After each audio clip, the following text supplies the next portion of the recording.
Good afternoon, everyone. Welcome back. My name is Sandy. I am going to introduce our amazing speakers for this afternoon. In the spirit of disability culture, feel free to join us on the floor. If that's accessible to you, stretch your legs, and if you want to do some yoga or stretches in the back, you are more than welcome to do so. All right, so first we are going to have Khairani Barokka, writer, artist, and editor from Jakarta, based in London. Oka's work has been presented widely internationally and centers disability justice as anti-colonial praxis, access as translation, and environmental justice. Thank you so much, Sandy. Hello, everyone. C'est moi. I'm Oka. I'm very happy to be here. We were talking about how necessary it is to self-describe earlier, and I just want David to know that I'm on the floor on a really bright blue bean bag.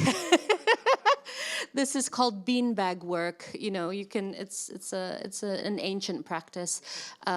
And I'm an Indonesian woman wearing a multicolored Southeast Asian dress that my cousin gave me, who is also part of our Crip community. So on the screen is a slide with the title of my talk on being uncapturable, Crip-Ancestral escapes from the archives as future liberation.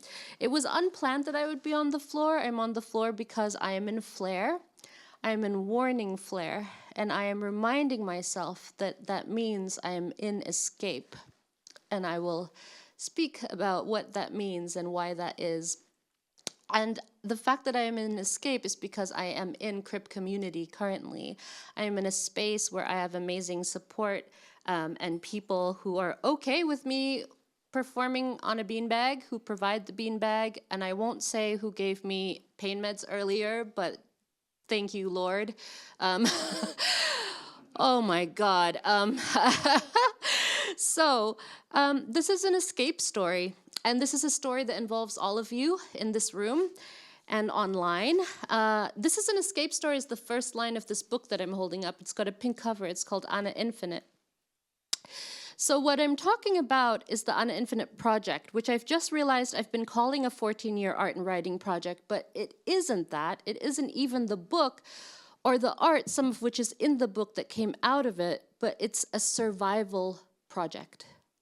And by that, I mean, without this project, I would literally not be alive here today and with you all. And that is how your presence today, all of you, is very meaningful to me and how you are part of this story.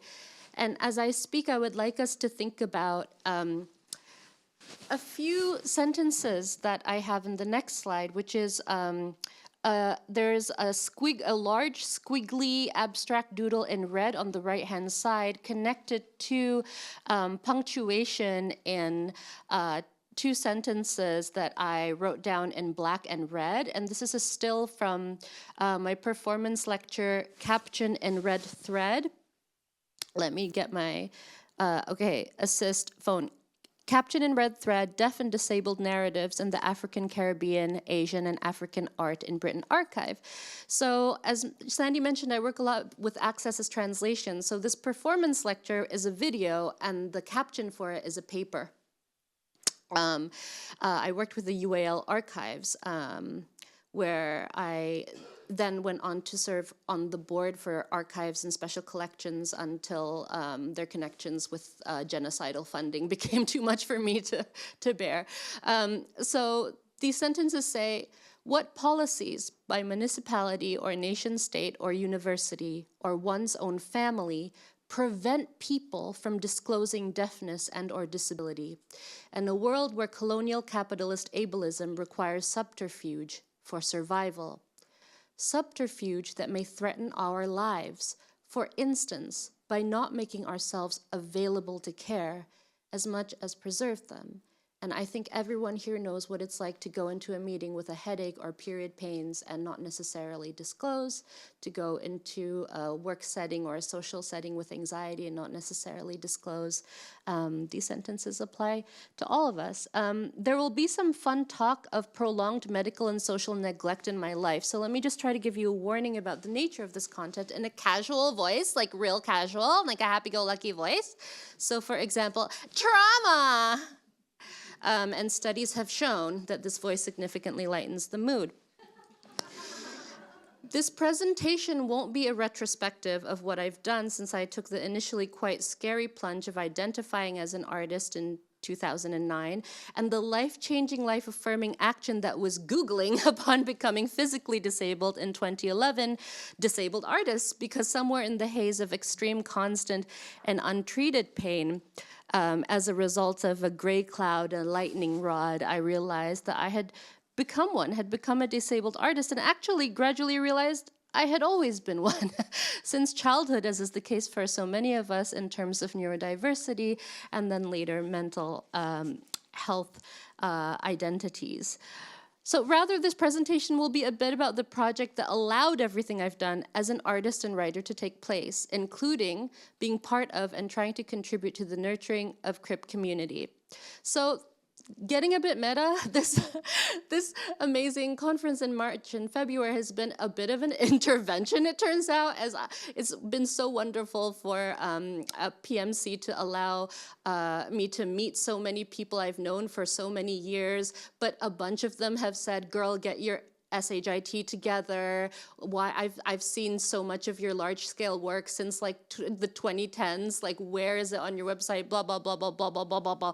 Okay, so yes, this is the year that I apply for funding to get access help to properly archive on my website. But part of why I've been that has been delayed in Crip time is that a lot of the art I've created since 2009 has been in a void of belief in community.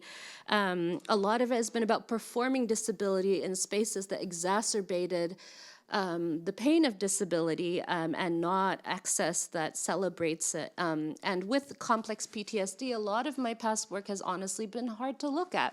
But what has allowed me to look at it finally is the creation of this book, Anna Infinite. So some of my work since 2011 has included authoring and illustrating where applicable 5 sole-authored books, including this one, mostly poetry, plus 2 co-edited books, including Stares and Whispers, Deaf and Disabled Poets Write Back, which was the first anthology in the UK entirely edited by disabled people and deaf people, and only included deaf and disabled people, including many wonderful friends like, Abby Palmer and many others. Daniel Suman and Sandra Allen were my wonderful co-editors. One-woman theater shows, performance installations, performance lectures, large-scale digital collage, and films.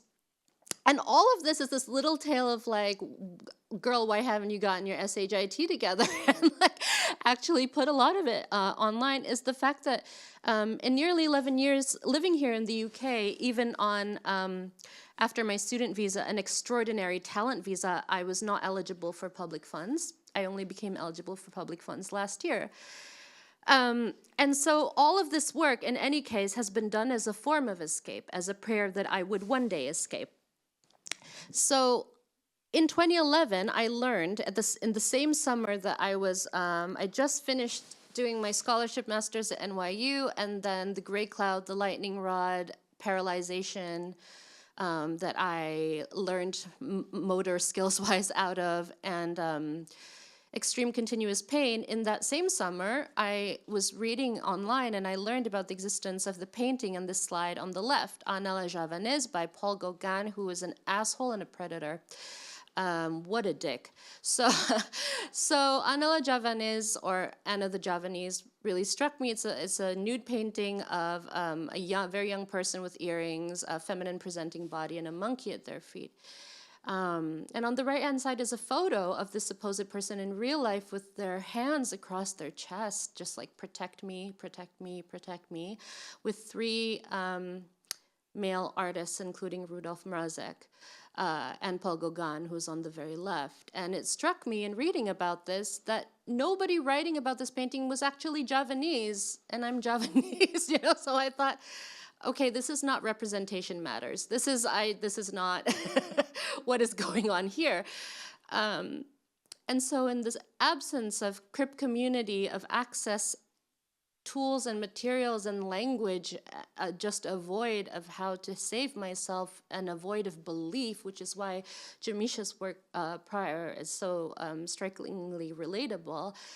I, like the art nerd that I am, drew to friends in the archives and Anas, because it immediately struck me that same summer, okay, here's another Javanese person who was very likely in pain and disbelieved.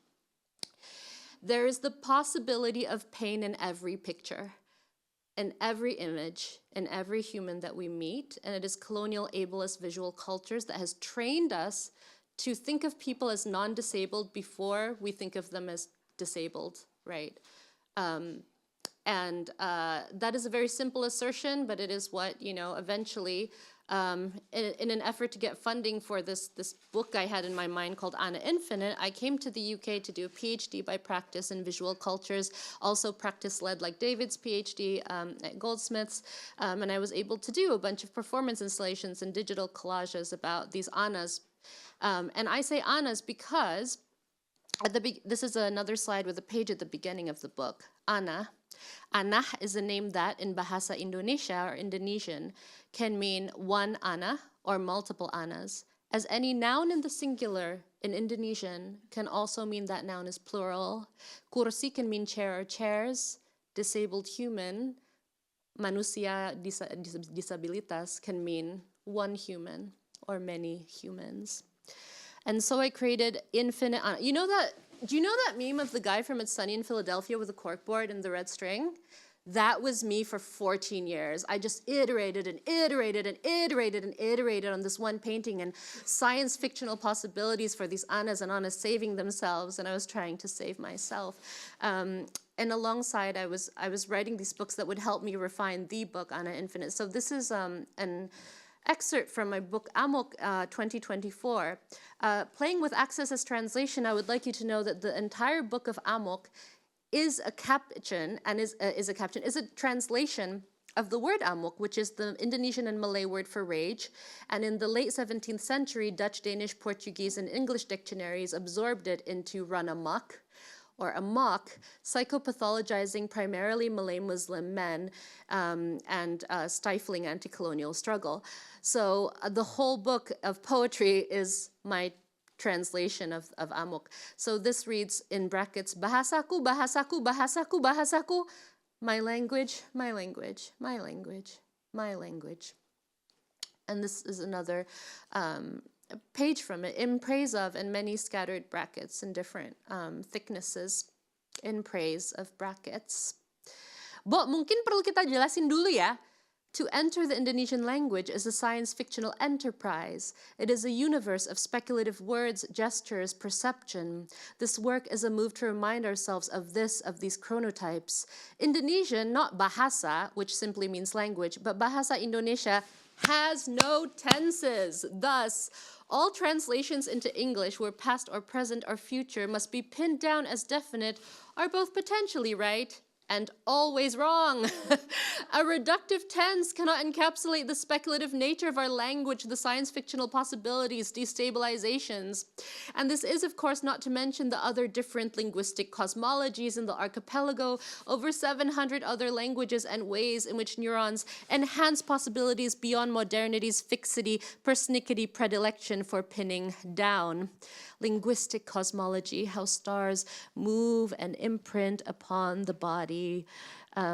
So plunged into a void of belief and of true believing Crip community, creating this project and being process-oriented is how I got out.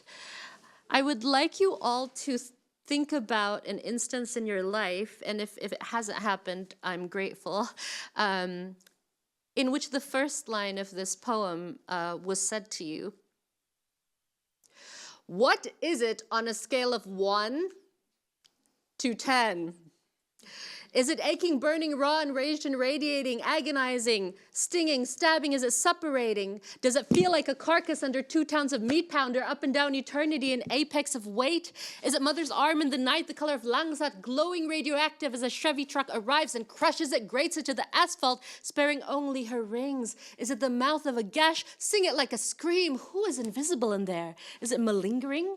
Is it a tension you gouge out of knees to bring them to the floor, joints and flesh uncertain of the stage cues? Which act of empathy, fumbling all the world's pity and disinterest and love, disguised or amplified in all the same trembling sighs? Is it the neighbor man reaching his hand inside, pinning you beady-eyed just when you catch him in the door? Was that a nightmare? Is it her face? Is it his? Is it their legs in your covers and wondering which of these many weak bodies is weaker than yours? Who could you get more pleasure from and which of their open wounds? Is it a wound? Is it a blister, a bruise, a boil, a pimple, an ingrown curse from an ancestor, thick in the face and spitting through the eons, heckling at your flesh to carve in it? Did it begin when you turned the corner and the streetlights came on and a cloud looked a lot like that road dweller you passed and everything became a cloud and you passed out? Was it in the bathtub? Was it in the cubicle? Or in the lap of a terrified stranger at the point of a revolver? Because this man is not what his mama always thought he would be, and this is money, kid. This is money. And I will pay you to shut the doors of hollering grief for good if you eat this, swallow this, believe in these studies. This is antidote ethereal. This will stop a world of grief and the need to speak it. I love you. I manufacture these compounds and a heart grafted of selflessness and cashmere concern, sugar in my giving veins, just sugar, baby. How are you telling me you haven't heard about the mortgage like a noose and my own father's slit in the chest? You think it comes free? Is it squares on a board you were born into that began with spices and trading ships and men in peaked headgear who terrorized your ancestors' chickens and worse, so much worse, you feel the sickening of history like a plague in all your parts. And this came from my friend in school, miss, caught it from him, hysterical disease. Are you saying colonialism didn't give you the flu or you're just trying to get him in detention? Must be going around, must be terror so dark it spits void, must be a needle in the lower eyelid going through the cheekbone, must be the heat. We are shedding so much of our baby faces. We are falling apart under all of our eyes. I mean, really disintegrating. No wonder muscles are always breaking down. This is a planet of slow and hell if you are human skin. Now, is it dermatological or can you feel it in the bone? I honestly can't hear your answers. Girl, are you dancing to show you can still make the party, or was that a spasm, or are you being clever? What are these bales of letters on your tongue when all I want to know is a number? So that was part of a one-woman show I toured around called Even Merrier Having Coffee. And because doctors had told myself and my family for years that there was no medication that could help me at all, I was completely unmedicated for at least 4 years. Touring this show about how people can't see and believe my pain, and not even thinking to go to a GP in any of these countries I toured the show in, like Vienna, Edinburgh Festival. Like, I just assumed the doctors were correct, and they were not. Because I had a history of depression and anxiety, of course, because I was a brown woman, of course, this was all in my mind. And then I decided to cross oceans like Anna. And I decided to move to the UK and try to get research funding to finish this goddamn book. So this book contains many multitudes of Annas. Here's an Anna number 45 on the water. I went to sit far by the river, as the river is also the ocean, as marine goddess Nirorokidul came and took me in her arms as a cauldron of fear in a dream, telling of such things that I now know. And currently he is napping so I may open into the sun, napping as a prerequisite for busy waves in miniature and fervent against my ankles. They say this liquid is the Seine, and I say it is the Java Sea. Oil rises thick to the top. Against banks I swim deep. There's the possibility of pain in every picture, and every archive is a disabled archive, because it has never been safe fully for people, especially from the global majority, to declare disability. Disbelief is an infrastructure, and so is belief. So I started doing these performance installations about the Anas. This is a slide showing one of those I did called Selected Anas in Salzbasel in Switzerland in 2018. Behind me is work by Banu Kapil, who I love because it was a duo show, but I also exhibited several digital collages on the other side of the gallery. This and the following photos in the next slide are from a performance installation I did called Ana Nomenclature at the ICA. So there are two projections. So on the wall is basically essentially a short film that I made consisting of digital collages and various forms of media timed to my performance that I am doing from within. The second projection, which is from above, and it is an outline of a version. I made many, many versions of the painting, and I'm performing from within that outline, and I'm re-inscribing that outline in the chalk, in chalk on the gallery floor. And here's another slide with another such digital collage slash digital artwork, which is also in your booklets. Here's one talking about how the age of consent in France at the time was 13, and that is why Anna is always described of as being 13. There's so much more I could say about this historical figure, and I'm looking forward to sharing more with you and having conversations about it. And I connect Anna's condition and probable stories to the way Southeast Asian women, girls, and non-binary people are still largely disenfranchised as domestic workers and in migration cycles around the world. Here's some more photos of me inscribing in chalk because institutions weirdly display anti-colonial work but are also a part of colonial work. I like performing barefoot. There's like a picture of my feet. Maybe I should, like, for money, just like put it on, like, you know, anyway, I'm kidding. Here's that digital collage in your booklets, and it's basically, it's part of one of my imaginings of, like, what if there's like this purple giant alien Anna who, like, is trying to erase and erase and erase the forms that that image has been presented in the world. And all along as I was doing this, I was learning that pain is a warning system that is holy. It's so funny what Jamisha said earlier in her film, because I'm also saying it is my most intimate frenemy and most vicious form of reminder to self. It is my body mind screaming for help, so I must pay attention to it. I must respect it, and not in the inspirational token way able folk might think, because God knows we hate people who say, it was all worth it, of our horrible suffering.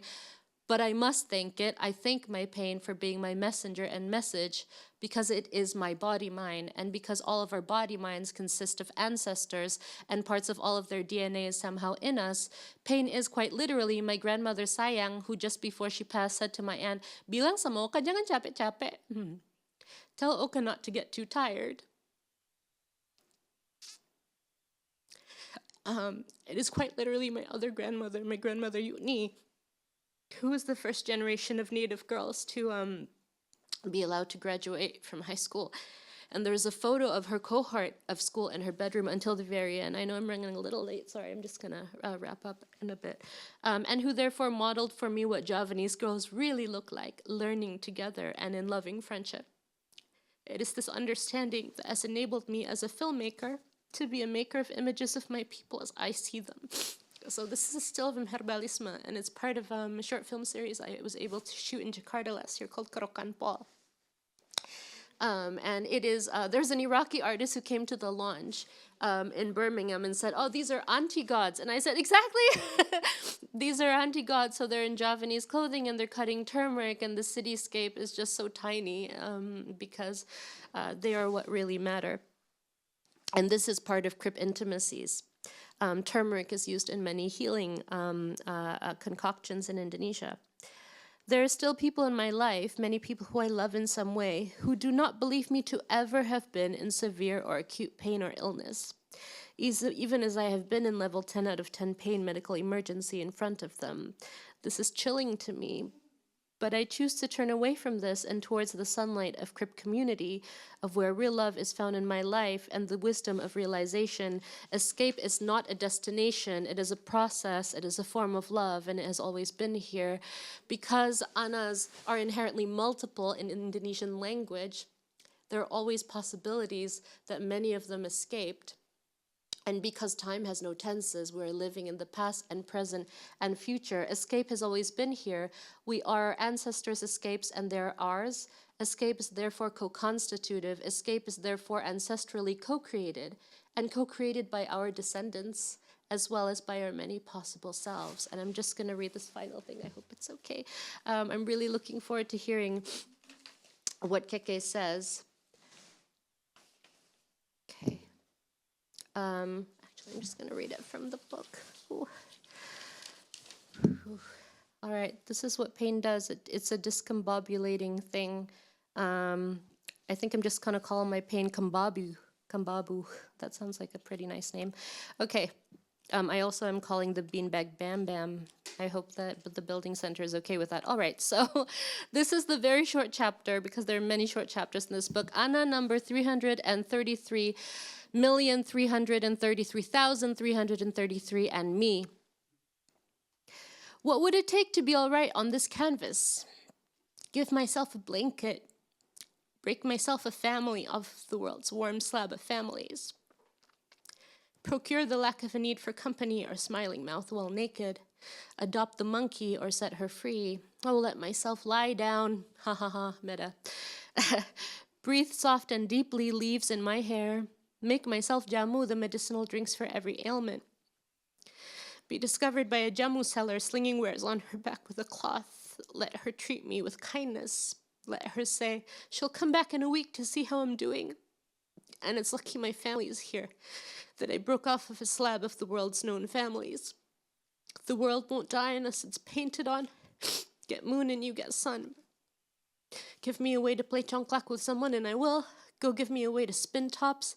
I rip games out from the painting fabric. Then conjure myself back into a place where other children make sense. Where everything is a piece of music meant to prolong an age of still smallness growing. Cublak suwang, suwangnya tinggal dan ter, mambu ketundung gudel, pak empong lera lere sopong guyun dele ake sir, sirpong dele kopong sir, sirpong dele kopong. Thank you, terima kasih.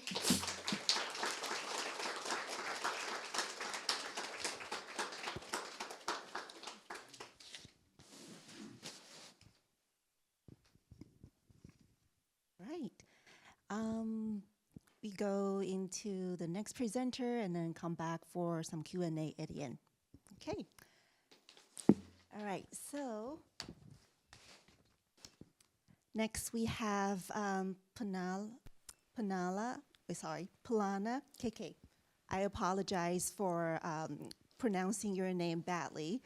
Interdisciplinary artist whose practice moves across performance, writing, facilitation, and public engagement, grounded in disability theory and Samoa concepts of relationality.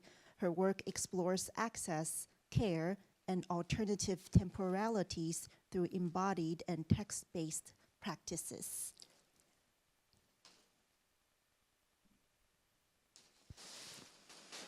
Kia ora, ma lole soifua mo a malelangi ima ma, e mihi ana kia koutou. My name is Pelenakeke Brown, and I'm delighted to be with you here today, streaming in to add to the ideas and conversations that have been swirling across the event. It was really beautiful to listen to your presentation, Oka, and there's lots of nice connections across our work. Thank you to the organizers for having me today. I'm a light brown-skinned woman, zooming in from my house, zooming in from Auckland. It's 4 a.m. or nearly 4 a.m. So I am kind of here. I've kind of landed maybe. I've got kind of a shaggy mullet haircut and long brown, long red earrings. And I have I'm zooming in from my office and I have bookshelves just behind me.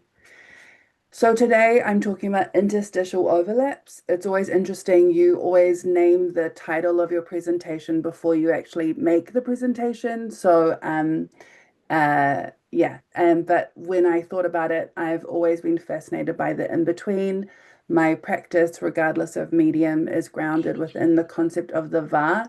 So va means relationality in Samoan. My practice is also thinking about the intersections that connect with different disability concepts like crip time, body, mind, and access aesthetics. And thinking about today, I wanted to talk about those throwaway remarks which often stay in your mind and then bubble up and resurface later and often end up changing your course of direction or your thinking. I wanted to think about the gaps in a story where you might need to piece together a new story or fashion a new language to create this story. So I'm going to read to you an essay because I knew that I was zooming in at this time. I didn't feel like my brain could do a slide presentation. So I'm going to read to you an essay that I wrote as part of a wider collection, a book that was published a couple of years ago called Pacific Arts Aotearoa. It's the first book of its kind, mapping the waves of Pacific art making in Aotearoa, but also with the artists themselves telling their own stories. I have 3 essays in the book, but the one that I'm going to read to you about, I was commissioned by the editor, Lana Lopesi, to write one about disability art and Pacific artists. I knew that there would be 2 other disabled artists writing about their own work, and I read their essays. Both did a fantastic job of telling their stories and advocating for disability rights in Aotearoa, New Zealand. So I thought about what was missing or what story wasn't being told.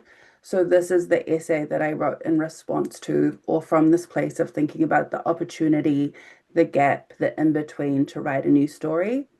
So just an access note that there are many Pacific or Maori words, but I will do a simple English translation. And then there is one word that you'll hear often, moana. It is the reference to the ocean. So moana nui a kiwa of the Pacific.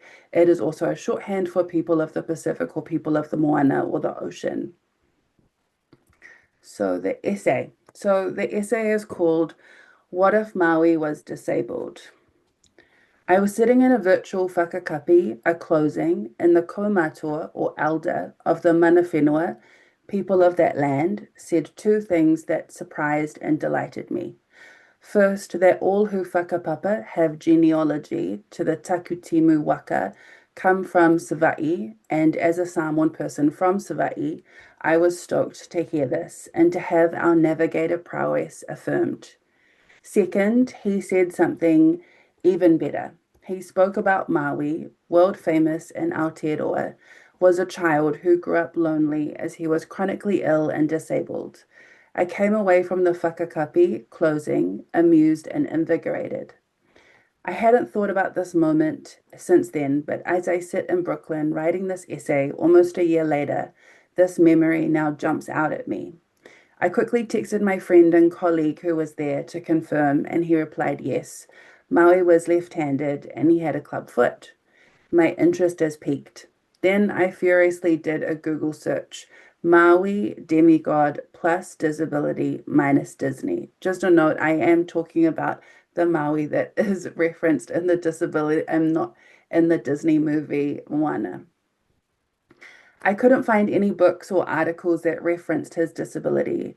However, I could find hints of him having a different physicality. He is almost always referenced as the smallest of his parents' children and as being left to die by his mother. Some even say he started life as a blood clot, rescued instead by atua, gods. Reading between the lines, these passing details suggest to me that Maui could very much have grown up with a disability. As any writer might, when they can't find a visible story, we begin to tell a new one. I imagine instead what it might mean if one of our most innovative forces was disabled. I remember in primary school when I saw a picture of Maui, it is one of my earliest memories of seeing a depiction of a brown figure in a book. The visual images of the strong, lithe, brown boy man in his top knot, slowing down the sun, a hero. Maui seems to have an inferiority complex and need to prove himself as worthy, sometimes physically against his brothers.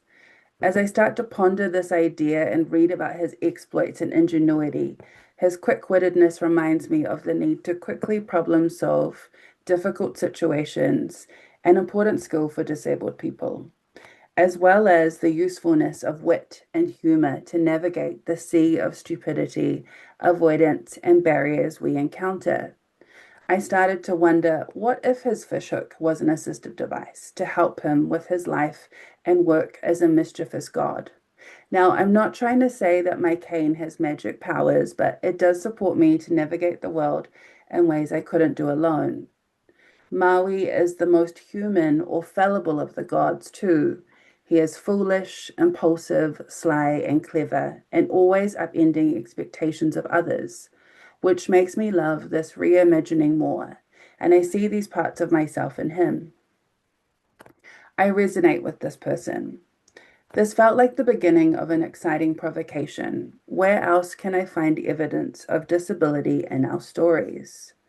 So in Samoa, there is, of course, Taima and Tilafainga, conjoined twins connected by their backs who swam across the ocean from the island of Fiji to the island of Samoa to receive the gifts of knowledge of tatau, of tattooing.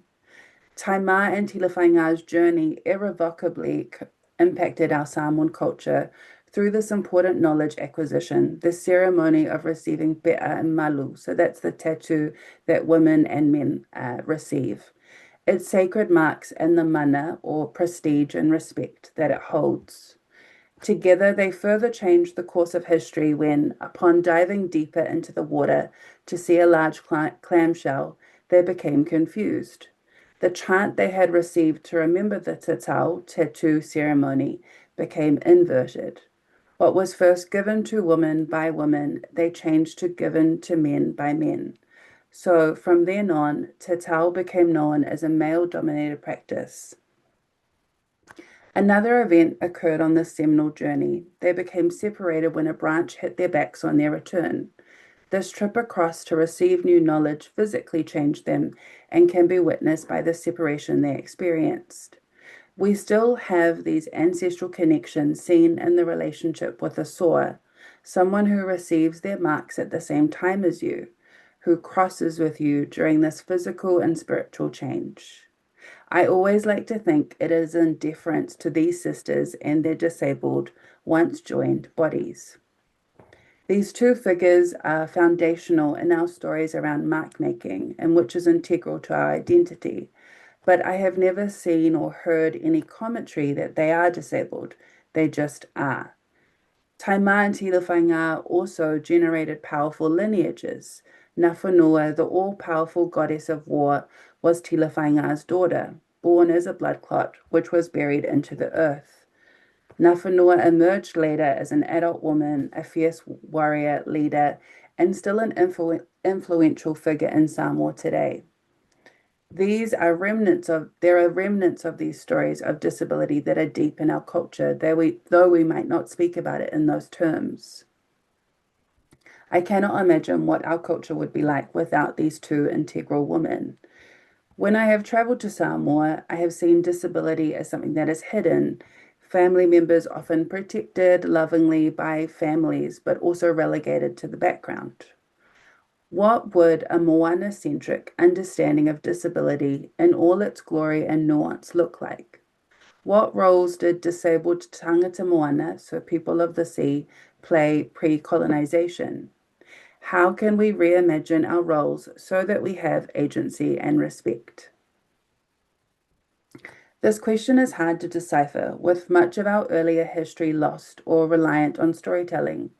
As a diasporic Samoan, I have to rely on the fragments I can find in journals written by those who colonized us.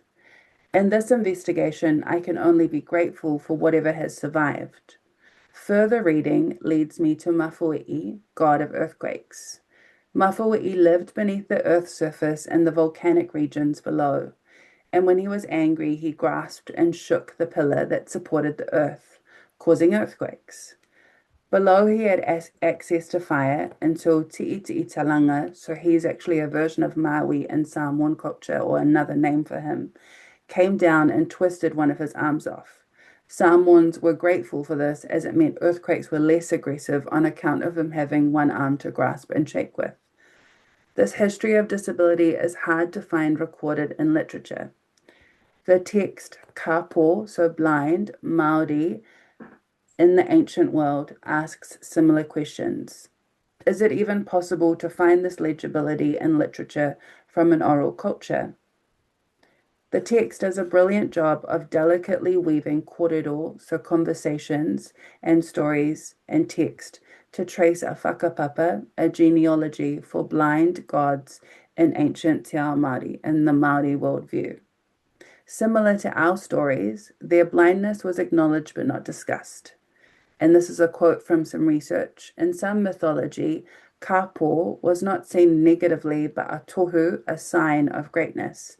Being kapo or blind was a source of power because they were not reliant on all of their senses and had sharpened others. Through oral stories and some written references, these wahine, these women, have traced a whakapapa for Māori kapo in their mythology. There is Maui's grandparent, Muraranga Whenua, who gifted their jawbone to Maui so he could create the fishhook that then would be used to fish up Te Kiamaua, so the North Island, in this show of his ability to his skeptical brothers. Muraranga Whenua was held in high esteem for their knowledge and wisdom in Te Ao Māori and the Māori world, as these qualities reside in the jawbone. Maui knew that this was the tool that would make his mission successful. So it is from a disabled grandparent that Maui receives his knowledge and changes the landscape of Aotearoa. Maybe his fishhook can be seen as an assistive device after all, one of wisdom from an elder, a disabled elder. Where can we situate the disabled Moana body in our vast world of art making, muck making, and storytelling? We have always had disabled people in our communities. They have held leadership positions and been change-making artists. We already have a deep understanding of community and the belief that we are a unit that supports in service and always in relationship to our family. We often personally tend to our family members and live with our elderly parents. We recognize that our roles may change within our families, and this is often dictated by our age and bodies. We are also conscious of what it's like to be othered because of being brown, not wide enough, fat, too skinny, having chicken legs, taro thighs, big hair. Disability is just another part of this otherness and alienation. How can we fashion a place for ourselves? So sometimes throwaway remarks can bubble up, resurface, and have you chasing a whole new dimension that you never thought about before. It's amazing how these moments can change your course or way of thinking. So for me, the in-between, the gaps or interstices are powerful places to work within and tell stories from. Thank you so much for listening and for having me.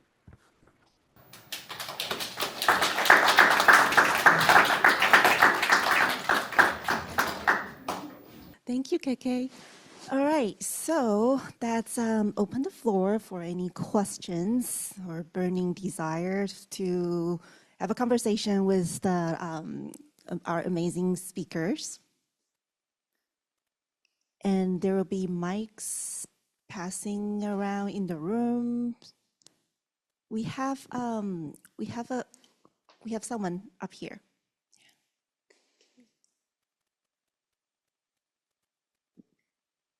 Oh, I'm really sorry, I missed the very beginning of your speech, but I loved it. And I wanted to say, well, I'm especially interested in the fact that there's no tenses. And I mean, maybe this is the wrong place to ask it, maybe because you can say tons about this. And I want to hear more about that if that's possible. oh, thank you so much. Thank you so much for your presentation. It was really excellent, if I may say. Thank you so much. I don't make crying during presentations a professional, a professional habit. So thank you for bearing with. I want to say thank you so much to Keke. One thing I didn't say, Keke, that in my presentation is that in Javanese culture, we actually have disabled gods. And it was my colleague Slamet Amex Tohari, who is a disabled sociologist, who taught me. As always, it's Crip community who teaches you, right? It's like, listen, they've always been a part of our culture. And Slamet wrote this, Mas Amex wrote this book called Disability in Java about how Dutch medical hospitals and colonization introduced the medical model en masse and obliterated basically nearly Javanese disability justice cultures. But when we think about the past as the present and as the future, we think about how resistance has always been there, disability has always been there, and disability, echoing Salim and Cyrus from yesterday, will also exist in the future, along with, you know, I mean, in the near future, certainly anti-disability efforts are still ongoing. And there is a sense in which, you know, to say we live, kami hidup, is like we lived, we live, and we will live. There's a continuity there, and there's a promise there for disabled survival that is wisdom within the language. Yeah. All right, thank you. We may probably have time for only one more question, and then we'll move into break. Yeah, hi, David here. Just want to echo my thanks to Oka, of both the speakers, but and it's to Oka. I just want to go back to the idea of Anna, which you spoke of quite a lot, and I'm just intrigued about that because I've come across that prefix to mean beyond, but I think your use of it is different. I just wondered if you could just expand on that a little bit, please. Yeah, so Ana la Javanese is the title of the painting, and there was supposedly, it is of a brown figure that was called Ana la Javanese. But what I discovered in my PhD research is that while all these biographies of Gauguin were very specific about the details of his life, in minutia, they couldn't even agree on the ethnicity of this figure. So Anna in various history books is described as being half Javanese, half Dutch, half Indian, half Malay, Sinhalese, Polynesian. And I actually had to go to the Tate and say, like, you're labeling this as Polynesian girl. That's interesting, you know? Yeah. And so it's like pick a brown, any brown. And so I think part of the Anna's project is like an expansive understanding of who this could possibly be, what ethnicities they could possibly be, and there's kind of a solidarity in that amongst like brown people who are often mistaken for other brown people, but also bringing in the specificity of like what does Javanese actually mean. But yeah, and I think like I was struck, Keke, by your talk about Moana. And there's kind of a weird, because Ana is in the word Moana. There's kind of like I feel like Ana solidarity with Moana in a way. Yeah, totally. Yeah. So I guess this is my question to you, if that's okay. About do you see Moanas and Mauis and how they're portrayed with regards to disability or assumption of disability or assumption of lack of disability? Do you see that as something that can be expanded in your culture through storytelling, and how?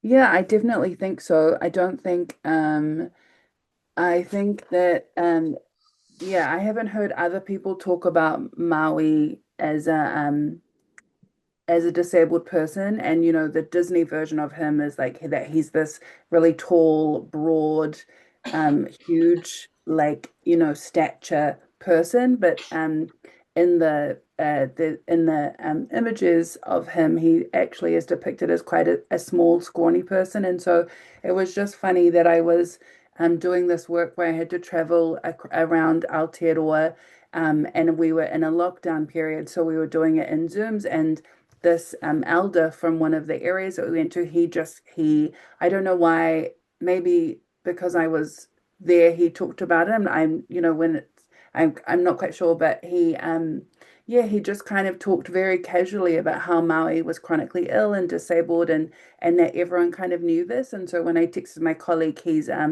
quite a respected figure in the Māori world, and he kind of affirmed it. And then I also thought it was really funny that he said he was left-handed, and I think there's been a long history of left, even in Samoan culture, when the word for left and the word for right is like